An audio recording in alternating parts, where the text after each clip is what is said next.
welcome to Room Pikir, di mana kita bisa ngerumpi tapi tetap sambil mikir ya. Perkenalkan, nama aku Jessica. Jadi di Room Pikir ini kita bakal ngebahas hal-hal yang kayaknya menarik untuk diomongin, tapi kita bakal tetap ngajak untuk berpikir lebih lagi kenapa hal yang bisa terjadi, apa efeknya, dan sebagainya. So, hari ini kita akan ngebahas soal katanya pengeluaran di Jakarta itu nggak sebanding dengan pendapatannya. Jadi, menurut Badan Pusat Statistika Republik Indonesia mengatakan bahwa rata-rata pendapatan orang di Jakarta yang bekerja secara formal itu adalah sekitar Rp5.900.000 di tahun 2022. Dan yang menariknya, UMR di Jakarta itu tahun 2024 itu ada 5.050.000. Jadi kalau misalnya bisa dibilang pendapatan rata-rata orang yang bekerja formal di Jakarta itu ya sebatas UMR aja, yang mana UMR 5.050.000, sedangkan pendapatan rata-ratanya itu 5.900.000. Jadi nggak beda jauh ya, cuma beda sekitar 800 ribuan doang dari UMR, yaitu upah gaji minimalnya. Kenapa itu bisa terjadi? Bukannya orang setiap tahun itu naik gaji? Terus bukannya banyak orang yang bekerja tahunan di Jakarta? Nah, sebenarnya ini juga jadi pertanyaan sih, karena berdasarkan pengalaman pribadi sendiri nih ya, aku juga kenal banyak banget orang yang bekerja kantoran, kerja formal di Jakarta, tapi ternyata kenaikan gajinya tuh nggak signifikan gitu. Dia mungkin kenaikan gajinya per tahun cuma ratusan ribu aja, yang mana jadi nggak terlalu berasa. Misalnya dia masuk 3 tahun yang lalu sampai dia bekerja sudah 3 tahun, ternyata gajinya cuma naik sekitar 600.000 atau 900.000, yang mana berarti dalam 1 tahunnya naik gaji cuma sekitar 200 atau 300.000 aja. Jadi ya memang kalau misalnya dibilang rata-rata gajinya ternyata nggak beda jauh dengan UMR, agak masuk akal dari pengalaman banyak orang yang kerja formal di Jakarta. Jadi kerja di Jakarta itu nggak seindah yang para perantau bayangin kayak gitu. Memang gajinya UMR-nya lebih di atas daerah yang lain, tapi cukup keras untuk bisa mendapatkan pendapatan yang lebih besar daripada UMR. Buktinya pendapatan rata-ratanya aja nggak jauh dari UMR. Lalu selain itu, ketika orang udah bekerja cukup lama, banyak banget dari mereka yang akhirnya memilih untuk nggak lagi bekerja formal. Kenapa? Ya, alasannya karena gajinya itu tadi. Karena ketika mereka udah kerja keras bertahun-tahun, kok kayak perkembangannya tuh nggak signifikan gitu. Akhirnya mereka memutuskan untuk buka usaha misalnya. Akhirnya mereka kira-kira bikin usaha apa ya? Maybe usaha kuliner, atau buka toko, seperti itu. Dan ada juga yang lebih memilih untuk bekerja freelance, misalnya menjadi content creator atau bekerja sebagai graphic designer tapi yang freelance, nggak terikat oleh satu perusahaan tertentu, atau menjadi SEO konsultan. Banyak banget pilihan freelance saat ini. Jadi mungkin itu alasannya. Orang-orang yang udah punya ilmu, mereka memutuskan untuk berhenti bekerja secara formal. Akibatnya apa? Pekerjaan formal ini diisi dengan banyak sekali fresh graduate, yang artinya mereka cuma digaji sebesar UMR aja. Makanya dari itu, seperti itulah keadaannya. Rata-rata gaji pekerja formal di Jakarta ya cuma sebatas UMR atau lebih sedikit daripada UMR-nya. Nah, yang menariknya, menurut penelitian dari badan yang sama, yaitu Badan Pusat Statistika Republik Indonesia, mengatakan bahwa pengeluaran rumah tangga orang-orang di Jakarta itu adalah sebesar 14,88 juta per rumah tangga. Jadi ibaratnya di satu rumah tangga itu berisi ayah, ibu, terus itu punya anak 2 sesuai program KB kan. Lalu yang bekerja cuma si ayah.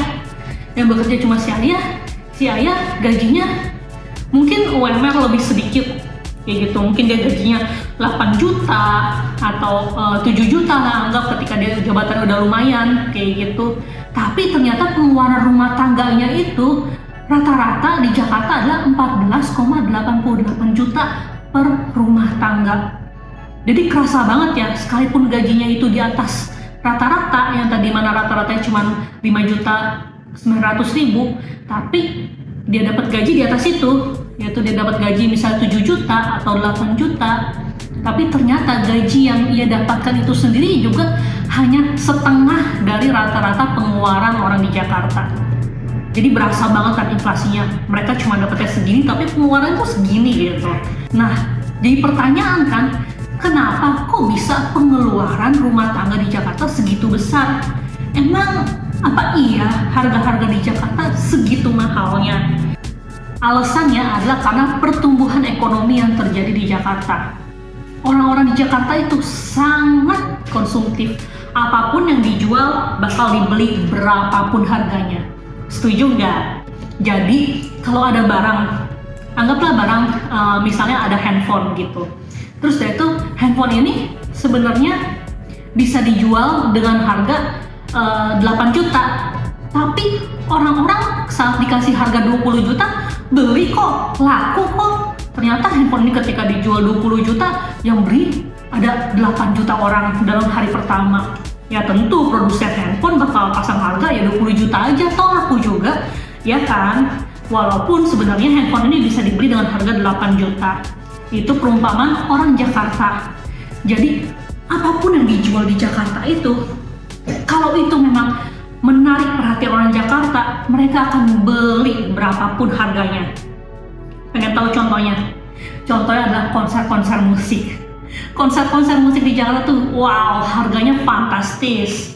Harganya itu biasanya kisaran 800.000 hingga 4 juta, 5 juta. Itu untuk konser musik artis-artis luar negeri, misalnya artis western kayak Coldplay kemarin, atau misalnya artis K-pop seperti BTS. BTS kayak udah lama sih nggak konser di Jakarta. Misalnya Blackpink, NCT, atau grup-grup yang lainnya, Twice. Nah itu harganya lumayan loh. Harganya itu paling mahal bisa 3 juta, 4 jutaan. Kalau beli di Calo bisa 5 juta, 6 juta. Dan itu laku keras di Jakarta. Terus apa lagi yang laku keras di Jakarta? Fine dining. Orang Jakarta tuh seneng banget pamer kalau mereka itu bisa punya kehidupan atau lifestyle yang kayak influencer. Ketika makan enak, makannya fine dining yang catchy untuk dilihat, ke restoran yang gedung tinggi, dimana backgroundnya itu jendela yang gedung-gedungnya itu tinggi-tinggi dan bagus-bagus, yang nggak kayak background aku ini. Backgroundnya pasar kayak gitu. Mereka lebih suka kayak di daerah-daerah Jakarta Selatan tuh banyak banget restoran fine dining yang restoran sky dining kayak gitu, yang pemandangannya dari gedung tinggi yang oke banget. Terus udah kayak gitu juga kebutuhan atas fashion, karena orang Jakarta itu juga suka banget OOTD. Mereka itu suka OOTD, akhirnya mereka suka beli fashion, yang mana mereka biasanya orang-orang di Jakarta ini, apalagi pekerja-pekerja formal ya, mereka itu suka beli barang-barang yang branded. Mungkin nggak sekelas seperti artis-artis, misalnya kayak pakai Chanel, Celine, atau Gucci, Dior, tapi sekelas barang-barang branded yang bisa kamu jumpai di mall-mall kayak gitu, misalnya di Mall Bank Indonesia atau di Mall Central Park. Nah, mall-mall kayak gitu tuh barang-barang branded yang ada di mall-mall seperti itu tuh masih laku banget. Masih banyak banget orang Jakarta yang bakal membelinya. Baik itu baju, tas, handphone, biasanya mereka maunya pakai yang boba. Terus udah kayak gitu juga sepatu. Pokoknya barang-barang branded itu laku banget di Jakarta. Selain itu juga kebutuhan otak tengahnya, yaitu perut. Orang-orang Jakarta hobi banget makan, mulai dari makanan yang berat sampai makanan yang ngemil. Itu benar-benar banyak banget pilihan di Jakarta. Dari makanan utama, pencuci mulut, sampai appetizer, sampai makanan pembuka, itu juga banyak banget jenisnya di Jakarta dan semuanya laku. Terus juga kebutuhan kopi di Jakarta. Orang Jakarta tuh, apalagi pekerja-pekerja formal ya, itu hobi banget ngopi, dan biasanya ngopinya tuh mereka nggak bikin, mereka beli dari online. Tapi apa itu benar pengeluaran terbesar orang Jakarta? Jangan salah, kalau kamu ngomong kayak gitu ke orang Jakarta, mereka mungkin akan agak sedikit sakit hati. Kenapa sih? Karena orang Jakarta itu juga biasanya punya pengeluaran besar di cicilan. Cicilan apa? Cicilan rumah, cicilan mobil, terus dari itu handphone juga biasanya nyicil. Cicilan-cicilan ini biasanya akan menumpuk, membuat orang Jakarta itu pengeluarannya jadi besar setiap bulan. Misalnya cicilan rumah 4 juta, terus cicilan kendaraan 3 juta. Itu aja buat cicilan ini sendiri 8 juta kan? Belum lagi dia ngambil cicilan handphone misalnya 1 juta. Akhirnya udah habis 9 juta sendiri, itu hanya untuk bayar cicilan aja. Belum itu bayar misalnya ini 4 juta ini bukannya cuma cicilan rumah aja ya. Bisa juga misalnya mereka ngekosnya harganya 2 juta kayak gitu. Yang mana itu akhirnya bikin pengeluaran per bulannya itu jadi besar karena mereka harus punya pengeluaran tetap, yaitu membayar cicilan-cicilan itu. Terus gimana dong caranya supaya kita ini nih yang tinggal di Jakarta nggak boncos? Walaupun pendapatan kita itu misalnya seperti bapak yang tadi 7 juta gitu, jangan sampai pengeluaran kita ngikutin jadi 14,88 juta. Gimana caranya? Kita bahas juga ya. Oke, cara paling simpel yang bisa kita lakukan supaya bisa nge-keep gaji yang cuma segini itu jangan sampai pengeluarannya besar, itu adalah bikin anggaran. Ini wajib, mau nggak mau, suka nggak suka. Jangan sampai ada yang ngomong, aduh aku tuh orangnya nggak telaten, aku tuh nggak bisa yang nyatet kayak gitu, pasti ke-skip deh, atau males banget, ujung-ujungnya pasti nggak dikerjain, cuman awal-awalnya doang. Bertobat. Karena nggak ada cara lain. Buat anggaran itu adalah langkah paling pertama yang harus dilakukan. Jadi kita mesti jelas dulu nih, berapa sih pendapatan kita sebulan. Kita mesti benar-benar sadar, sesadar-sadarnya kalau uang kita tuh cuma segitu. Lalu baru kita mulai lihat lagi. Kita bikin pengeluaran reviewnya per bulan. Misalnya kayak tadi cicilan-cicilan itu ada cicilan rumah atau tempat tinggal. Tempat tinggal ini bisa kos-kosan, bisa kontrakan, bisa KPR. Itu kita bisa hitung. Atau kalau misalnya masih tinggal sama orang tua yang udah kerja, biasanya bakal disuruh bantu bayarin listrik, bayarin uang keamanan, atau IPL apartemen. Nah itu biasanya juga akan jadi pengeluaran untuk tempat tinggal. Lalu pengeluaran untuk kendaraan, misalnya cicilan mobil, cicilan motor, atau cuma sekedar transport dari rumah ke kantor. Misalnya dari rumah ke kantor kalian naik ojek online, atau misalnya naik kereta, naik busway kayak gitu. Nah itu mesti dihitung nih, berapa sih pengeluaran untuk transportasi atau kendaraan ini. Jadi di dua ini aja kalian udah mesti totalin nih, berapa nih besarnya pengeluaran untuk kedua hal ini. Yaitu yang pertama pengeluaran yang wajib, misalnya kayak tadi untuk tempat tinggal, terus itu sama untuk transportasi atau kendaraan. Nah dari sini kita bisa lihat, misalnya tadi gaji 7 juta, ternyata untuk bayar tempat tinggal dan transportasi aja udah makan uang 3 juta, sisa 4 juta lagi nih. Nah dari 4 juta ini baru bisa kita bagi lagi, berarti sisa 4 juta nih. Berarti buat makan kita jadi tinggal berapa? Misalnya kita makan sehari 50.000 dikali 30 hari, jadinya 1.500.000 ya. 1.500.000. Terus itu sama kita jajan-jajan lah, buat ngopi, buat beli cemilan, apa segala macam, jadi 500.000. Jadi habis 2 juta. Sisa tinggal 2 juta lagi. Nah, 2 juta ini nih mau dipakai buat apa? Apakah buat entertainment, misalnya buat belanja baju, belanja kosmetik, belanja hal-hal yang lainnya, itu mungkin pengeluaran bulanan bisa 1 juta, cuma 1 juta nih. 1 jutanya ini mau diapain? Mau tetap dipakai buat belanja, apa mau dipakai buat beli makanan, atau mau ditabung, atau mau kita pakai langsung buat staycation.